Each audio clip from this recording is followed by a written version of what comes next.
Is there a trick how you can avoid tech failures or tech issues during a live presentation? Let's talk about that.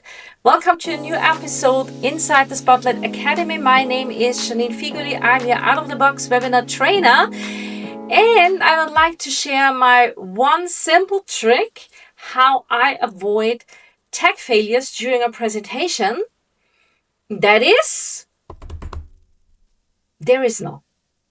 Sorry to say, but you cannot avoid any kind or every kind of tech failures during a presentation. They will happen.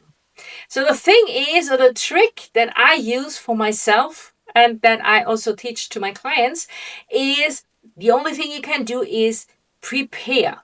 Prepare for the moment when something is happening. How are you going to react to that? Because that makes you professional.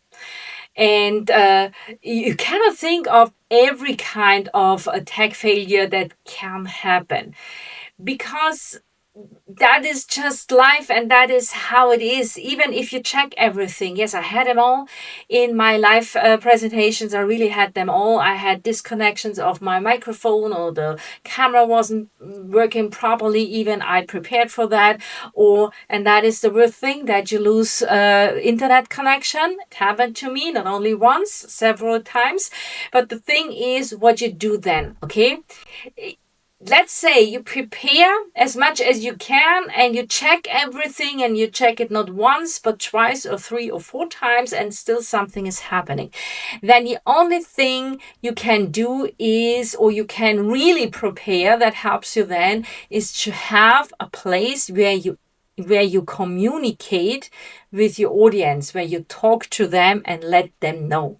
Nothing is more annoying than if something has happened you just don't know on the other side of the camera, okay? So instead of getting into panic mode, you keep calm and try to fix everything you can fix in a few seconds, let's say a minute. Fix it, try to fix it, okay? When you see, okay, the connection cable isn't, you can fix it. All you do is then after that, you apologize to your audience, say this is what happened, and then you move on, okay? Everything takes really more time. Then you let your audience know, have that connection, let your audience know. It takes a couple of minutes. Please wait, I'm coming back to you. I send you a new link, whatever. I'm just there. I'm just back in a couple of minutes. When you can really fix that and you see, okay, actually, I can do it in 5-10 minutes. Okay, then that's not a problem. Have something like a Facebook group, a Messenger, WhatsApp, Signal, email. Have something that you let your audience beforehand. If something is happening, please come to this place and I let you know from there. Yeah, I let you know here. And people know that that's fine, okay? And let's say the worst case happened and you really don't have an internet connection, okay?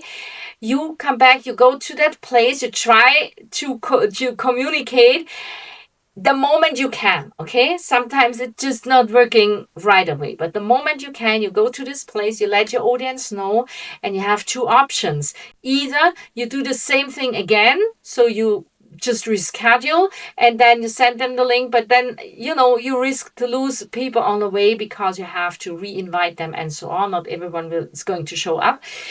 I think the better option is to just do a recording the moment you can.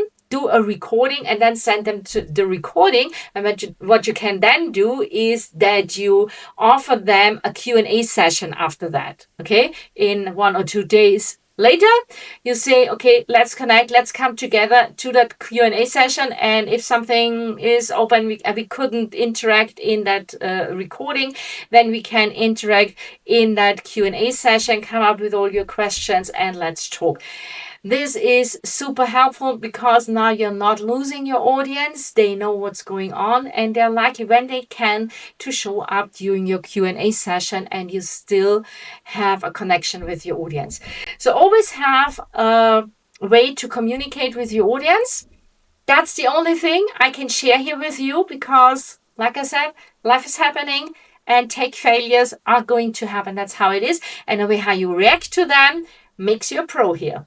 If you like to hear more around the topic of presentations and webinars, please subscribe to my channel, help it grow so I can help more people like you. If you like to work with me, if you need an audit, if you need a coaching, all you have to do is scroll down. You have all the links you need. See you in the next episode. Bye.